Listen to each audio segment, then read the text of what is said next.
as soon as you start putting the stuff that you do out into the world, some people like it and some people don't like it. And it doesn't matter if it's one person that doesn't like it and it's loads of people that do like it.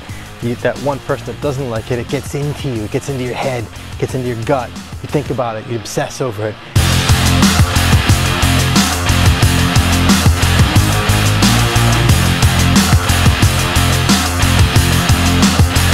And so how do you deal with that? How do you stop letting people's criticism and kind of negative comments affect you? So it's been an interesting question for me in my work, putting stuff out on YouTube and out on the web. Of course, there's always going to be somebody that doesn't like it. That's fine, it's part of it, right? But emotionally, how do you disengage from that? How do you not let that affect you? What I've kind of found by accident is that it actually gets easier when you stop allowing compliments and praise to affect you. And so a few weeks ago I did a video about how you are what you admire, and I talked about if you see somebody as a hero, that means that you're essentially projecting your own greatness onto them. And so having this perspective and engaging with the people who I engage with through my work that might come up into me after a talk or from a YouTube video or something, and they say, oh yeah, I'm really inspired by what you do, or you know, your work is fantastic, what you do is so authentic, whatever. I'm not going to go into all this stuff, but whatever they say, right? Lately I've been looking at them like, when I see them saying that, because I've found it so true that what they're saying to me is that they see in me, that they like, that they're impressed by or whatever. When they say that, what I'm actually hearing, like genuinely hearing and I'm seeing, is they're projecting something that's within them onto me.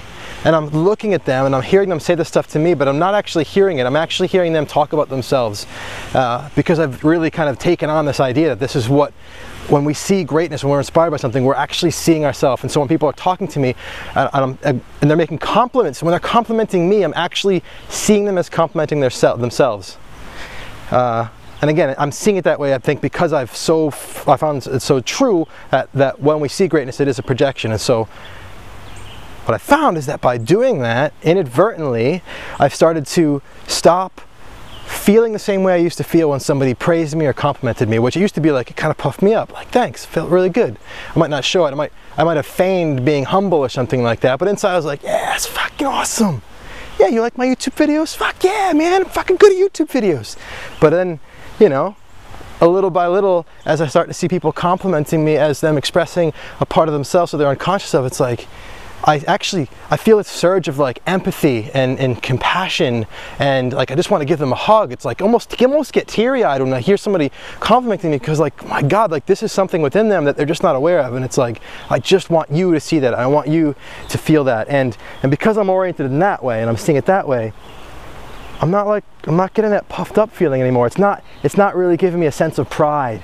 It's not puffing up my pride. I'm in a sense, I'm defending myself against feeling more prideful.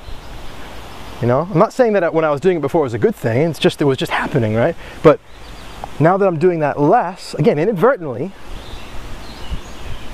what's happening is that other people's words are overall having less of an impact on how I feel and how I think about who I am. And so I've just noticed that through doing that and people's words having less of an impact on me, I've noticed that when people say other things that maybe aren't so nice or aren't in agreement, it's not affecting me as much. It's kind of like, it's just their projection.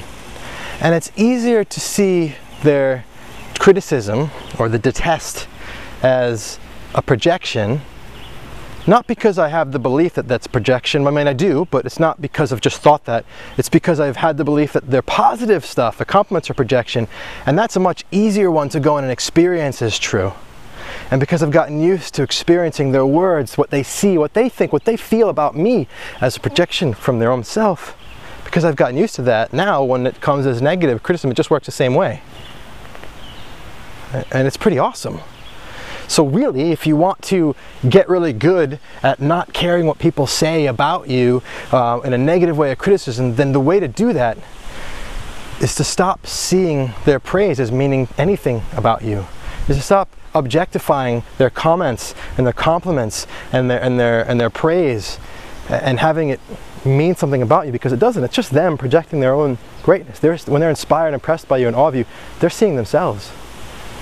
See how true that is. Feel how true that is. Feel how you can be actually inspired by them by being so willing to share what their greatness is by projecting it onto you. Become more and more disassociated from their words. Of course you're still polite, you say thank you, but when I'm saying thank you, I'm actually inwardly, secretly, I'm saying thank you for being willing to share your greatness with me, even though you're not fully aware of it yet. Disassociated from those words, from what they're saying. And then, inadvertently, again, I love when stuff happens by accident, all of a sudden, the criticism doesn't stink so much. It doesn't have as much impact. No big deal. Just living life. It's just what's happening. Thanks for your projection. On to the next. Much love.